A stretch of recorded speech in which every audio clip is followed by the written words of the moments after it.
Pendapat boleh banyak, tetapi yang harus kita ikuti adalah pendapat yang al-ahsan.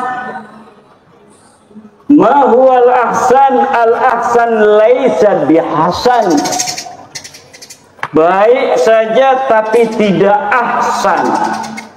Kalau ulul albab, maka dia akan mengikuti pendapat yang ahsan, yaitu qaulun lahu dalil, pendapat yang ada dalilnya. Pendapat yang tidak ada dalilnya matruk, harus ditinggal. Ini baru ulul albab, alladzina yastami'una al-qawla fayattabi'una ahsana. Apa saja kita boleh dengar di YouTube, pendapat tentang apa saja, tetapi yang harus kita ikuti hanya satu, yaitu ahsana. Apa itu? Yang lahu dalil, yang ada dalilnya.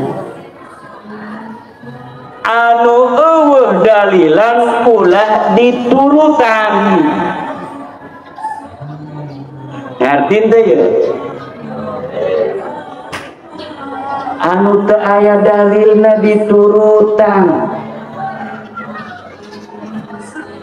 Sing ora ana dalile, kiai itu dituruti. Ini adalah orang-orang yang akan tersesat. Orang-orang yang tersesat adalah anak-anak pramuka yang lagi mencari jejak. Ada petunjuk ke kiri, dia ke kanan. Ada petunjuk ke kanan, dia ke kiri. Makanya guru-guru kita ngajarin kitab kuning, itu semua santri harus pegang kitabnya. Untuk apa? Agar dia itu bisa untuk memuji dalilnya. Kalau ngaji orang tua begini, ceramah kan nggak bisa langsung menguji apa betul yang dikatakan oleh penceramah ini. Jangan-jangan yang dikatakannya tidak sesuai dalil. Tapi santri diajarkan kalau dia ngaji dia harus punya kitabnya. Ketika dia melihat kitabnya, gurunya akan menyesatkan, maka tidak bisa. Karena dia tahu bahwa di kitabnya bukan seperti itu. Begini juga tentang segala hal yang dari masa lalu diyakini sebuah kebenaran, ketika dalil itu telah nyata, maka yang tidak punya dalil harus ditinggalkan. Apa saja? Imam Asy-Syafi'i radhiyallahu anhu mengatakan, idza shahhal hadisu wa huwa madhhabi. Kalau sahih sebuah hadis, maka dia adalah madhabku. Karena bisa jadi Imam Syafi'i yang hidupnya 204 Hijriah, ketika itu ada para sahabat-sahabat Nabi yang berhijrah ke Habasyah, yang berhijrah ke Maroko, yang berhijrah ke Yaman. Kemudian Imam Syafi'i tidak mendapatkan hadis itu karena beliau tinggal di Madinah, kemudian pindah ke Irak, kemudian pindah ke Mesir. Bisa jadi ada hadis-hadis dari sahabat yang didapatkan dari Rasulullah, tetapi Imam Syafi'i belum mendapatkannya. Maka ketika masa Imam Syafi'i masih hidup, Imam Syafi'i wanti-wanti, idza sahhal hadisu fa huwa madhhabi. Kalaulah sahih kalian menemukan sebuah hadis, maka itu adalah madhabku. Makanya murid-murid Imam Asy-Syafi'i, Imam Buaiti, Imam Muzani, cucu-cucu muridnya Imam Nawawi, Imam Rafi'i, Ibnu Hajar, Imam Al-Ghazali, itu kadang-kadang mukhalifun li Syafi'i fi aqwalin li wujudi dalilin mukhalifin li imamihim. Mereka kemudian berbeda dengan imamnya, yaitu Imam Syafi'i, karena menemukan dalil yang berbeda dengan pendapat Imam Syafi'i. Ini yang diajarkan oleh ulama kita. Ini yang diajarkan oleh Imam Al-Ghazali. Lihat Imam Al-Ghazali bagaimana di Ihya beliau berbicara tentang Ma'ul Musta'mal. Lihat Ibnu Hajar, Imam Nawawi, betapa banyak kaul-kaul Ibnu Hajar, Imam Nawawi, Imam Rafi'i yang mukhalifan liqaulil Imam Syafi'i. Tetapi kemudian kita hari ini mutaakhirin menganggap itu adalah tetap pendapat daripada Imam Syafi'i. Kenapa? Karena Imam Ghazali, Imam Ibnu Hajar, Imam Rafi'i, Imam Nawawi bisa untuk mengkaji, mengetahui bahwa ini yang benar dan ini yang kurang benar, itu dari metodologi yang diajarkan oleh Imam Syafi'i. Tapi karena instrumennya pada masa Imam Syafi'i ini belum lengkap, akhirnya yang menemukan instrumennya, hadisnya adalah cucu-cucu muridnya. Begitu pula Imam Ahmad bin Hanbal. Kata Imam Ahmad bin Hanbal, la tuqalidni wa la tuqallid Malikan wa la tuqallid Syafi'iyan wa la tuqallid Sufyan as-Sawri, ta'allam kama ta'allamna. Jangan engkau taklid padaku, jangan engkau taklid pada Imam Malik, jangan engkau taklid pada Imam Syafi'i, jangan engkau taklid pada Sufyan as-Sawri, tetapi ta'allam kama ta'allamna.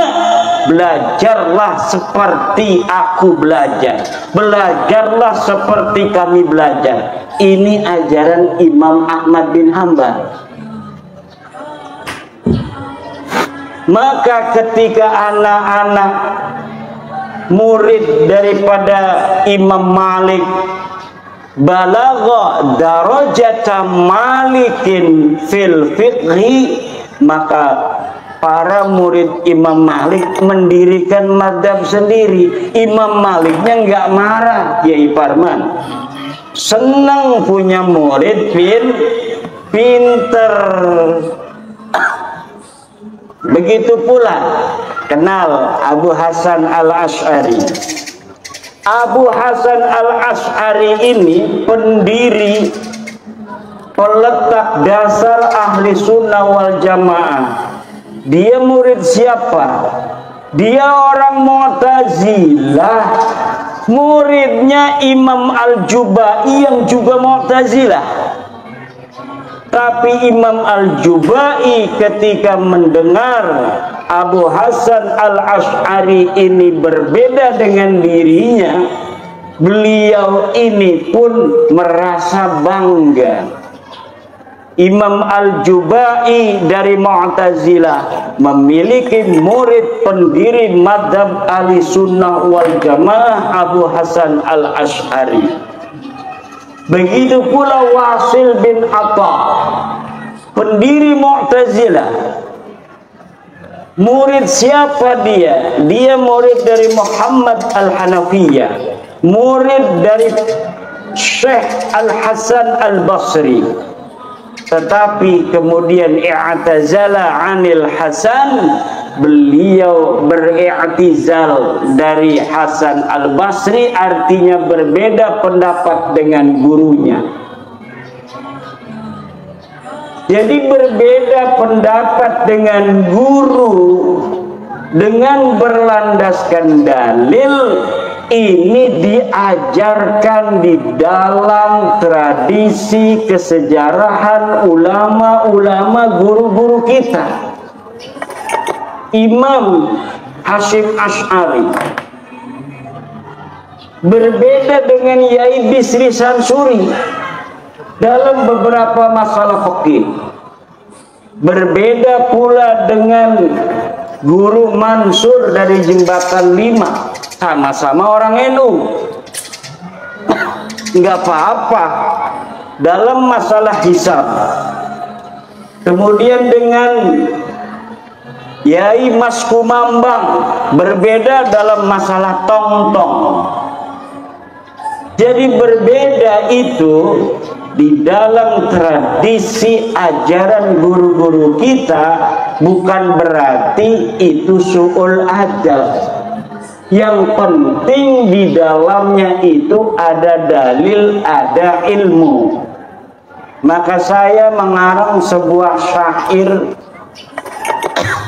sholawat tawasul untuk Wali Songo. Di bait yang terakhir saya katakan, ya Rabbi bil khalil iftah kulla talibina waj'alhumu khairan minna wa khairal umami.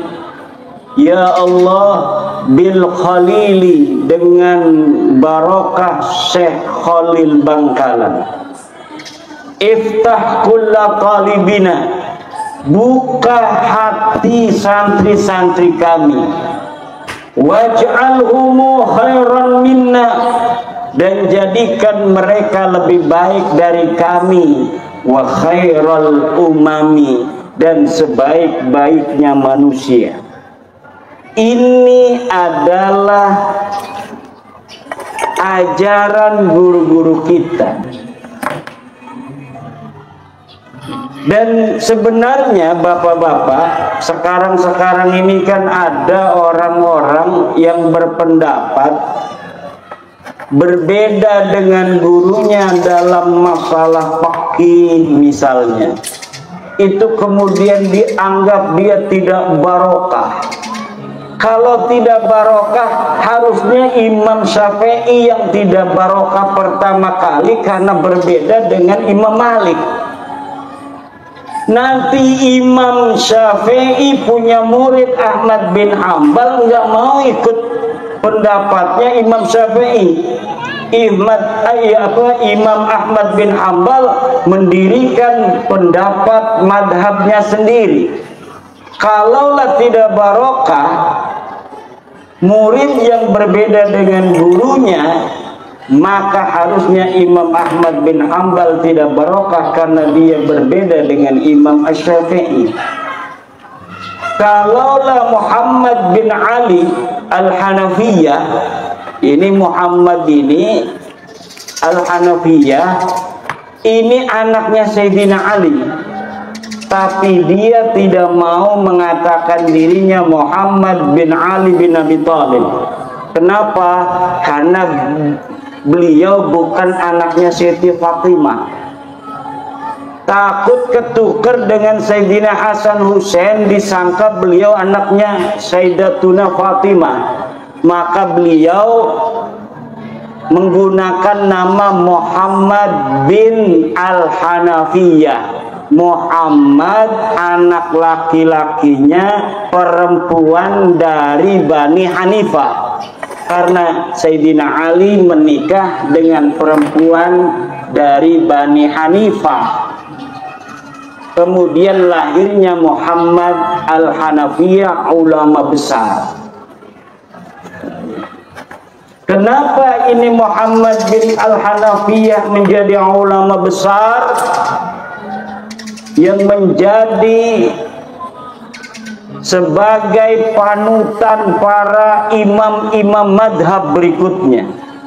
Karena beliau hatinya begitu suci. Dari nama ini keberkahan luar biasa, karena beliau tidak mau namanya ini ketukar, takut nanti kalau Muhammad bin Ali bin Abi Thalib disangka anaknya Sayyidatuna Fatimah. Maka dari situlah ketawaduan dia, keberkahannya.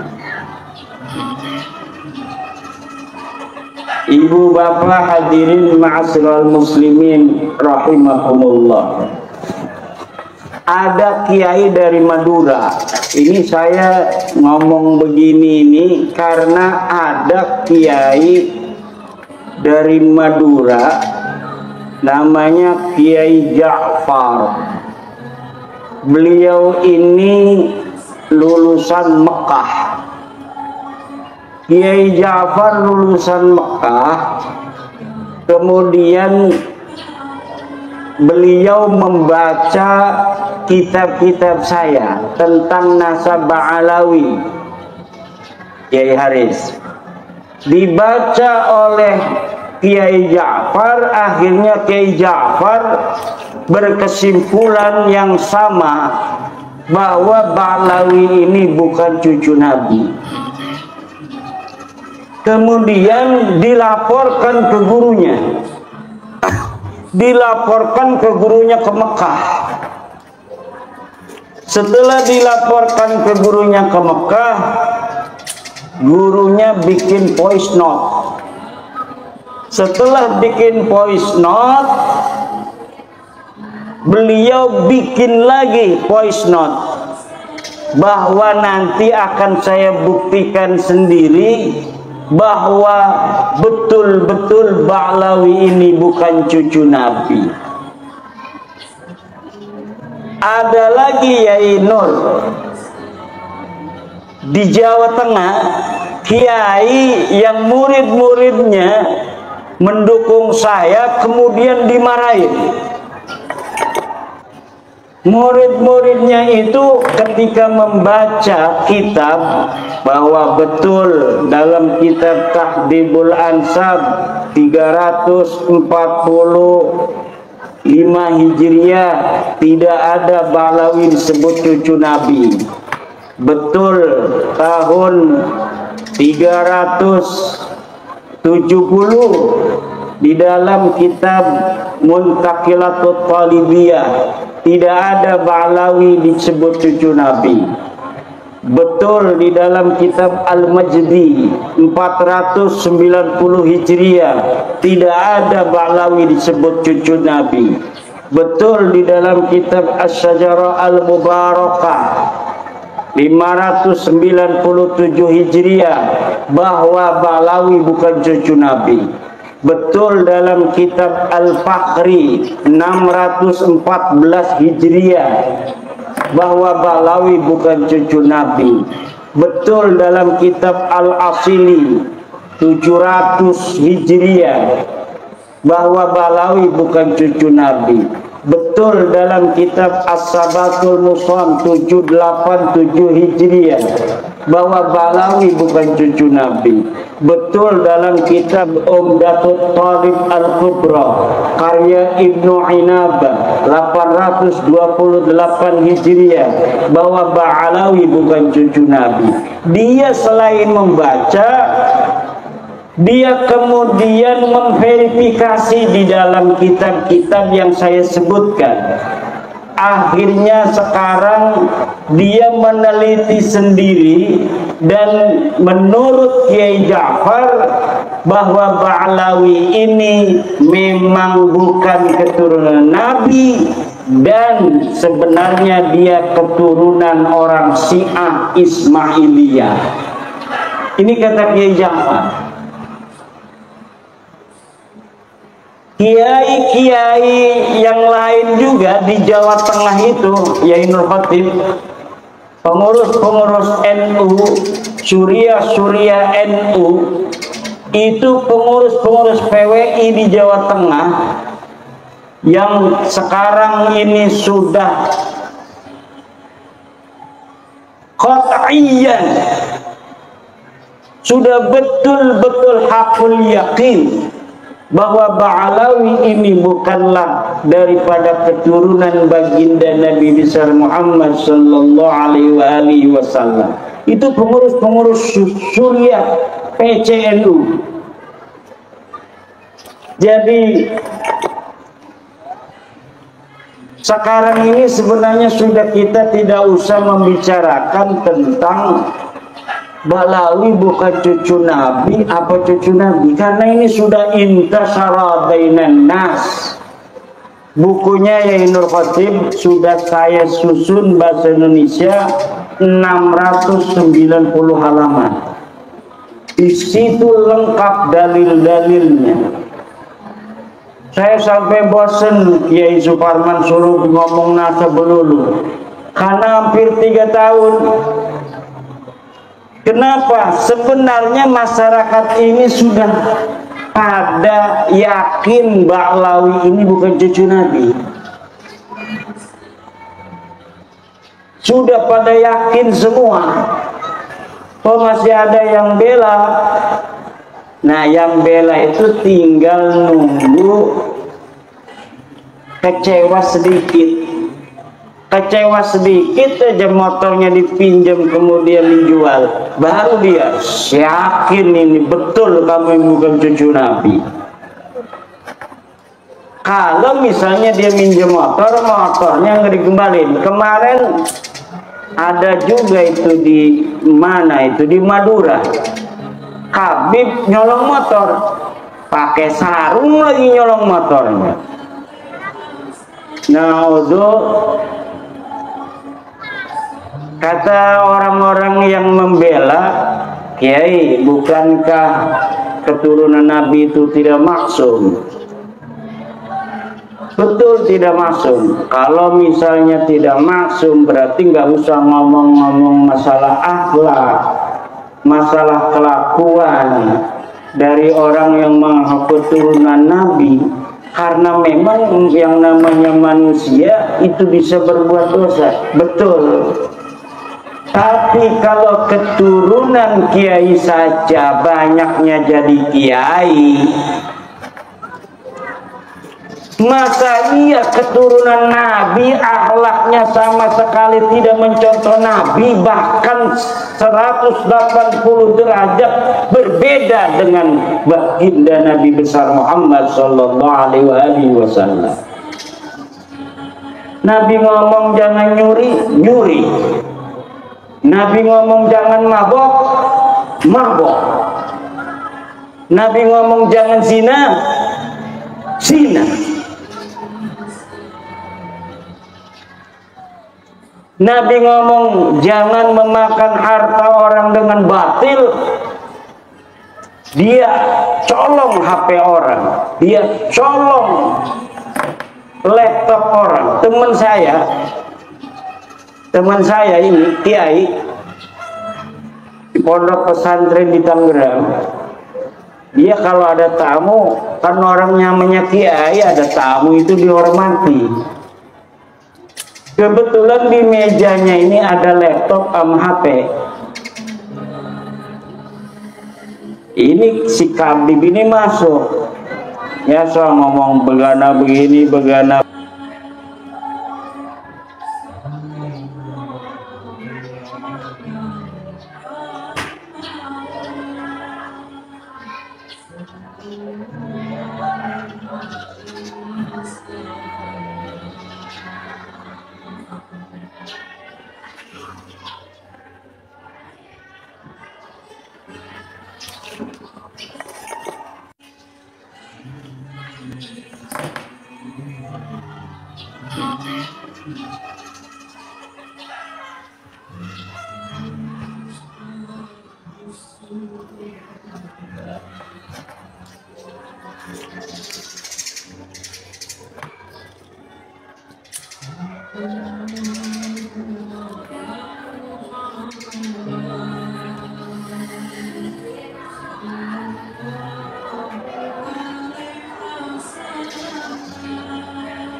minta duit, masuk ke kamar kan mau ngambil duit, pas masuk ke kamar balik lagi ngasih amplop, ini laptop sama HP hilang ke Nur Somad.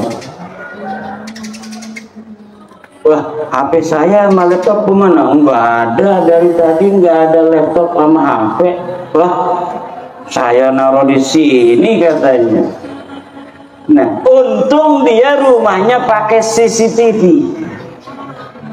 Akhirnya dia masuk ke ruang CCTV, dia lihat, ya bener dia orangnya yang nyuri itu HP dengan laptop. Ini yang terjadi. Ini sebelum bab nasab ini ya ini. Alhamdulillah setelah bab nasab ini menyebar ke seantero Nusantara, orang-orang yang dari Balawi yang dawir-dawir begini ini sudah tidak mendapat tempat. Sekarang siapa kiai-kiai kita sudah paham, dia nakut-nakutin dengan kualat, nggak takut sekarang kiainya, karena dia memang lebih mulia. Nah, orang berilmu itu kemuliaannya nas, Kiai Suparman, jangan takut. Orang berilmu itu kemuliaannya dinas oleh Al-Quran, dinas oleh Al-Hadis. Sedang keturunan Nabi tidak ada nas Al-Qurannya, tidak ada nas hadisnya. Ini walaupun yang sahih, apalagi yang palsu kayak Balawi. Yang sahih saja, keturunan Nabi yang sahih, kewajiban mencintainya itu tidak dinas dalam Al-Quran, tidak dinas dalam Al-Hadis, adanya dalam qaul ulama seperti Sayyidi Syekh Abdul Wahab Asy'arani di dalam kitab-kitab tasawufnya. Tapi kalau kita cari dalilnya, di mana iya Syekh Abdul Wahab Asy'arani istidlalnya, ayatnya mana, hadisnya mana, tidak ada mustanadnya, tidak ada sandarannya. Tapi kalau ulama, kemuliaan ulama dinas oleh Al-Quran. Yarfa'illahu alladhina amanu minkum walladhina utul ilma darajat. Syahidallahu annahu la ilaha illa huwa wal malaikatu wa ulul ilmi. Itu dinas oleh Al-Quran kemuliaan daripada orang berilmu. Maka orang berilmu takut kewalat sama kabib, ilmunya, kitabnya diborongin aja ke tukang loa.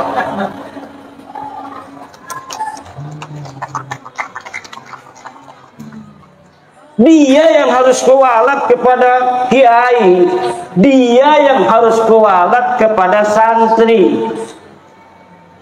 Kenapa? Ya santri tahu sendiri Kiai Haris. Walaupun Kiai Haris tadi cerita diserneni melulu sama kiai, dan memang kiai begitu. Kiai itu memang begitu. Kadang marah melulu kiai itu. Saya punya guru itu tukang marah banyak, yang tidak pernah marah juga banyak. Saya mondok di banyak pondok. Ini Kiai Mustafa ini teman satu pondok di pondok pesantren At-Thahiriyah. Kiainya marah melulu. Kiainya marah melulu.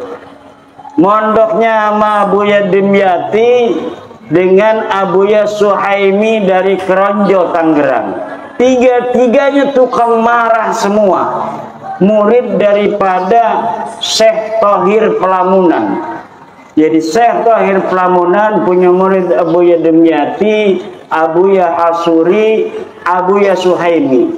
Bikin pondok tiga-tiganya itu kalau sudah marah ya begitu.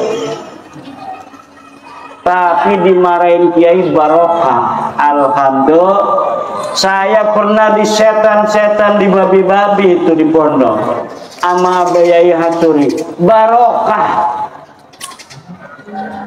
Setan barokah, alhamdulillah. Ya salah kita orang dimarahin itu karena beliau ingin kita belajar yang benar.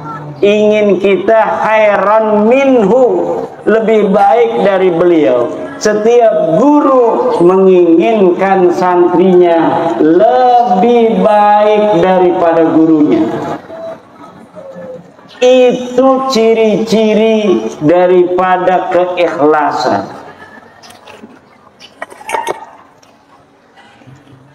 Maka saya aneh itu kepada kiai yang ketika santrinya membaca kitab-kitab nasab kemudian menyimpulkan Bahlawi bukan cucu Nabi, dia malah marah.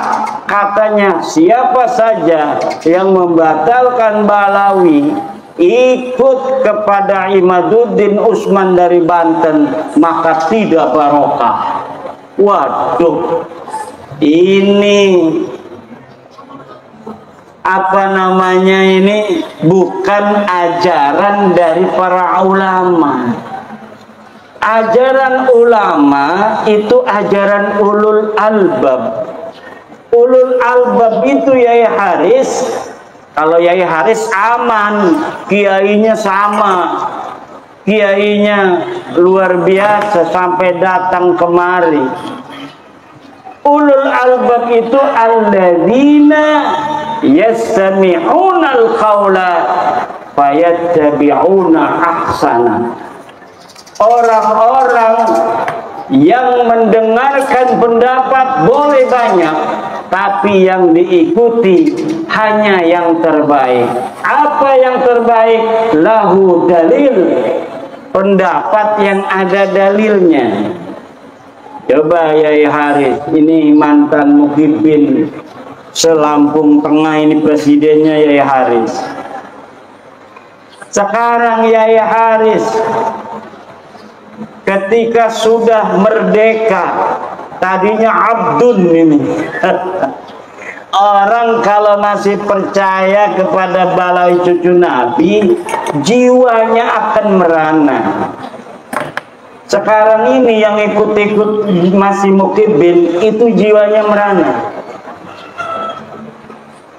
Dia manusia, tapi sepertinya dia tidak merdeka seperti manusia lainnya. Dibayang-bayangi oleh doktrin-doktrin yang tidak sesuai dengan ajaran Islam. Bahwa walaupun kamu sholat, kata Taufik Segar, kamu puasa, kalau tidak ikut ajaran habaib, maka itu tidak akan diterima. Nah, ini dari mana itu ajaran itu? Tidak ada ajarannya apa? Bahwa santri-santri, kalau kamu sudah pinter, jangan merasa kamu lebih mulia dari Habib. Enggak ada ajarannya. Tidak ada ajaran dalam Islam manusia lebih mulia dari orang lain berdasarkan karena keturunan. Tidak ada. Bu, tidak ada manusia lebih mulia dari orang lain berdasar keturunan dalam ajaran Islam. Dalam ajaran Islam, inna akramakum indallahi atqakum. Sesungguhnya yang paling mulia adalah orang yang paling bertakwa. Nih, dari kiai-kiai ini salat rawatibnya kan ada yang qabliyah asar 2 rakaat, ada yang 4. Nah, yang 4 ini yang akram karena dia lebih banyak pekerjaannya. Kalau misalnya ada yang tahajud 3 rakaat dengan witir, ada lagi yang tahajud 100 rakaat. Kan nggak ada yang tahu ini. Yang sholat tahajud 3 rakaat nggak ngomong-ngomong sama orang. Yang tahajud 100 rakaat juga nggak ngomong-ngomong. Tapi yang tahu itu kan Allah. Yang tahu semuanya Allah. Maka siapa yang lebih mulia di dalam pandangan Allah? Orang yang tahajudnya 100 rakaat. Kenapa? Karena aksaruhum amalan, lebih banyak amalnya. Siapa orang yang amalnya lebih banyak, maka sawabnya juga aksar, sawabnya lebih banyak juga.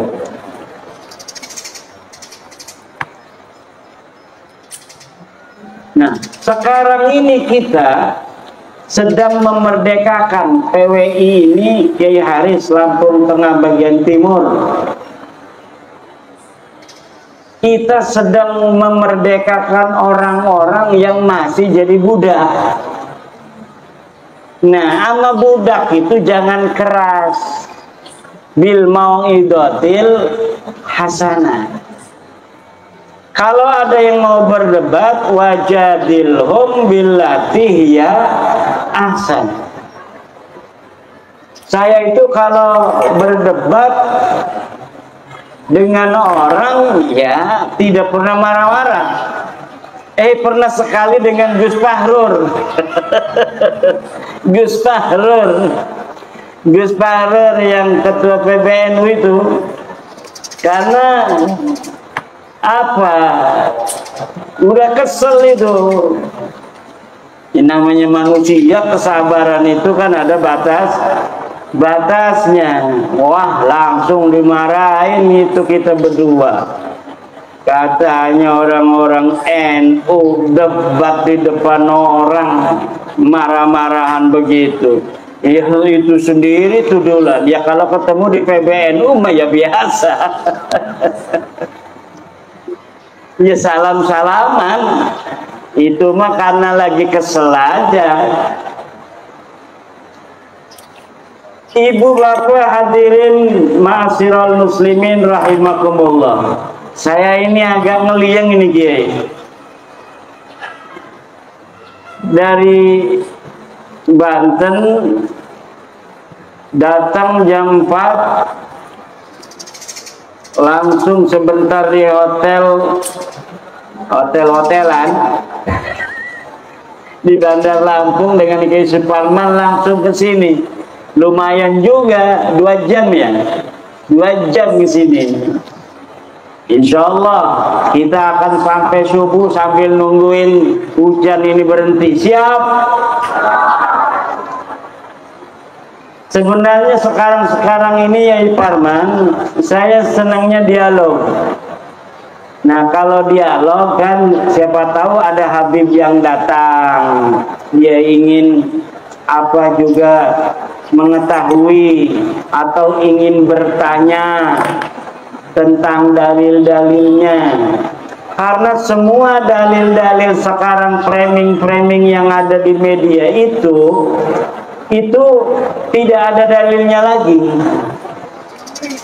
Saya kalau misalnya masih ada yang dirasa bahwa ini masih ada dalil, itu saya menulis. Tapi ini hanya framing-framing saja. Ada Roma Irama nangis sama Habib di framing, Roma Irama tobat. Roma Irama itu memang beliau itu wataknya begitu, itu watak orang Banten. Beliau ini kan masih keturunan Sultan Agung Tirtayasa. Orangnya kalau ditantang galak, tapi kalau dilembutin nangis. Itu ciri-ciri keturunan Sultan Banten. Jadi kalau di tantang ya makin galak. Tapi kalau misalnya tersentuh hatinya, jangankan lagi masalah yang besar, masalah kecil aja ngobrol begini ini bisa nangis kalau orang Banten. Ini kalau umpamanya lebaran itu ya enggak salah-salah banget rasanya kemarin, tapi nangis semua kalau kita salaman itu sama keluarga. Ada sepupu saya kalau jadi imam ngegerung-gerung, kalau ngobrol tersentuh sedikit ngobrol langsung nangis. Kemarin itu Roma itu Raja Dangdut terharu. Dia diundang oleh LDNU. Dia tidak tahu kalau ada Habib di situ. Diundang oleh LDNU untuk memberikan kisah bagaimana dakwah beliau dengan musik.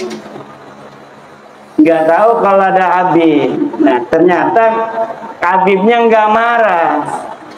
Kan Roma Irama itu setelah beliau mengundang saya dicaci maki oleh Habib-Habib.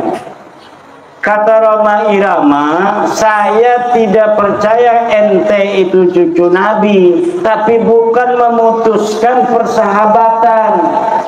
Kita tetap sahabat. Beliau ini sahabatnya Rizik Syihab. Beliau ini sahabatnya para kabib-kabib. Saya hanya tidak percaya kamu cucu Nabi saja. Kalau berteman kita biasa. Wong namanya mengakui cucu Nabi atau bukan itu bukan rukun iman kok. Saya hanya tidak percaya kamu cucu Nabi, tapi kita tetap bersahabat. Tetapi Rizik Syihab nggak mau, malah mencaci maki. Bahar Smith malah mencaci maki. Nah, ketika ada Habib itu di PBNU yang hadir, baik sekali adabnya, terharu itu. Bang Haji Roma Irama terharu nangis karena beliau, saya kan pernah beberapa kali ngobrol, ya kadang-kadang ngobrol sama saya nangis juga, ngambil apa namanya tisu. Ya begitu orang yang berhati lembut. Orang berhati lembut itu gampang tersentuh hatinya. Makanya Bang Haji Roma Irama itu Maunya begitu, saya batalkan nasab ente, tapi kita bersahabat. Yang biasanya minjemin marawis, ya kita minjeman lagi. Yang biasanya kita ngobrol, kita tetap ngobrol. Yang biasanya kita ini adalah kerja bareng, kita kerja bareng. Yang biasanya bisnis bareng, kita bisnis bareng. Yang udah kabel punya mantu Balawi, nggak apa-apa, jangan suruh cerai. Kita hanya tidak percaya mereka cucu Nabi, bukan berarti kita memutuskan segalanya. Itu memang yang diungkapkan oleh Bang Haji Roma Irama, cuma di framing. Coba lihat itu framingnya. Bang Haji bertobat. Dengerin apa yang diomongin Bang Haji, apa bener dia ngomong bahwa Balawi sekarang cucu Nabi? Nggak ada. Itu hanya framing-framing.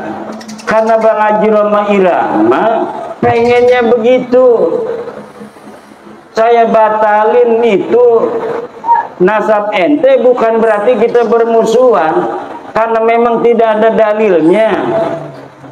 Ente ngaku tahun 895 Hijriah, sebelumnya ndak ada. Sedangkan orang yang diaku itu hidupnya tahun 345 Hijriah. Nah, di dalam tahun 345 Hijriah sudah ada kitab nasab, keturunan Nabi dicatat semua, tapi ente nggak ada. Katanya ente turunan Ubed. Ubed nggak dicatat sebagai keturunan Nabi. 550 tahun. Di dalam kitab Silsilatil Alawiyah nggak dicatat. Di dalam kitab Tahdhibul Ansab tidak dicatat. Muntaqilatut Talibiyah tidak dicatat. Al-Majdi tidak dicatat. Itu semua di abad 5. Masuk ke abad 6 ada kitab karya Imam Al-Fahru Raji, Kiai Haris. Imam Al-Fahru Raji itu seorang ahli tafsir, ahli usul fikih. Kalau ada lafaz al-imam dimutlakkan dalam usul fikih, maka al-muradu al-imam ar-Razi. Nah, beliau menulis kitab nasab. Beliau menulis kitab nasab namanya Asy-Syajarah Al-Mubarakah. Beliau menulis Ahmad bin Isa punya anaknya cuma 3, Muhammad, Ali, dan Husain. Tidak ada anak yang bernama Ubed. Itu tahun 597 Hijriah. Kemudian muridnya penulis kitab Al-Fahri itu wafat 614 Hijriah. Menulis juga tidak ada nama Ubed sebagai anak Ahmad bin Isa. Kemudian kitab Al-Asili, kemudian kitab As-Sabatul Musan, kemudian kitab Umdatul Talib Al-Kubra. Semuanya tidak ada yang nulis bahwa Habib ini putune Kanjeng Nabi. Tidak ada. Lah lamun wis mekono niku premen kita arep dikon dipaksa-paksa ngakui, kok kita wis ngedeleng kita belaka. Premen maning ukur urusanane. Apa kita harus berbohong gitu demi kamu? Bahwa kamu cucu Nabi, walaupun kita nggak percaya kan nggak bisa. Jadi udah, kata saya, ini udah selesai. Bahwa ente bukan cucu Nabi. Tes DNA aneka melenceng di Haris. Wong India, wong Kaukasus, bukan orang Arab, nggak ada keturunan Arab sama sekali jalur laki-lakinya itu, nggak ada. Maka udah beres saja biasa. Ayo kita bareng-bareng lagi. Yang biasanya datang tuh ke rumah saya jual minyak wangi, silakan. Saya bayarin 5.000. Yung minyak wangi 5.000 kok. Pengennya 500.000. Udah, ayo dagang. Kalau misalnya kita suka kepada barangnya, kita beli. Enggak, gara-gara ente Balawi kita suka barangnya, enggak beli, enggak bakal. Ayo kayak orang-orang biasa lagi. Bahwa ente bukan cucu Nabi itu sudah hakul yakin. Tajalla tajalliyan zahiran bayinan. Orang yang masih percaya itu dosa besar itu Kiai Suwarman itu. Pengen orang dosa besar menisbatkan orang yang bukan cucu Nabi diomong cucu Nabi. Itu ida bi Rasulillah. Waladina yuduna Rasulullah lahum adzabun alim. Orang yang menyakiti Rasulullah itu akan mendapatkan siksa yang besar. Bagaimana coba orang yang bukan cucunya Nabi berbuat zina, minum-minuman, narkoba dan sebagainya, sering itu sekali ada di berita. Kemudian kita masih meyakini mereka sebagai cucu Nabi. Dalam umpamane sing di nisbataken orang-orang soleh semua mah nggak banyak gitu, tapi orang soleh iku mak mungkin bohong orang gede dosane itu. Tapi kalau sudah ini yang dinisbatkan orang-orang yang tidak pantas akhlaknya begitu, na'udzubillah, ini lahum adzabun alim. Se-Indonesia bersaksi semua tukang dawir minta duit. Udah terkenal sekali itu. Semua orang, kalau yang saya ketemui kiai-kiai ngomong, alhamdulillah Kiai Imad, gara-gara Kiai Imad sekarang tidak ada lagi yang keliling minta-minta, maksa-maksa minta duit. Itu hampir di setiap daerah. Sampai wakil Rais PBNU ketemu saya nggak mau sebut namanya, takut nanti dimarahin. Ketemu saya, Kiai Imad, setelah Kiai Imad ini nggak ada lagi tuh yang keliling-keliling ke rumah minta-minta duit katanya.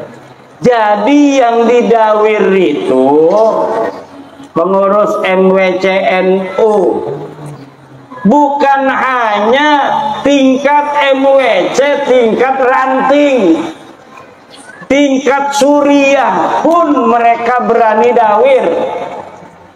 Suriah, PBNU berani didawir sebelum bab nasab ini. Sampai-sampai itu Rais Suriah PWNU Jawa Tengah, Kiai Sodakoh, saya pernah lihat di YouTube-nya. Saya kangen nama Habib, katanya beberapa tahun ini nggak ke rumah-rumah saya. Saya pernah lihat YouTube-nya itu. Nah ini jadi bukan kiai-kiai kampung aja yang didawir Kiai Parmas, sampai Kiai PWNU, Kiai PBNU itu juga kena dawir.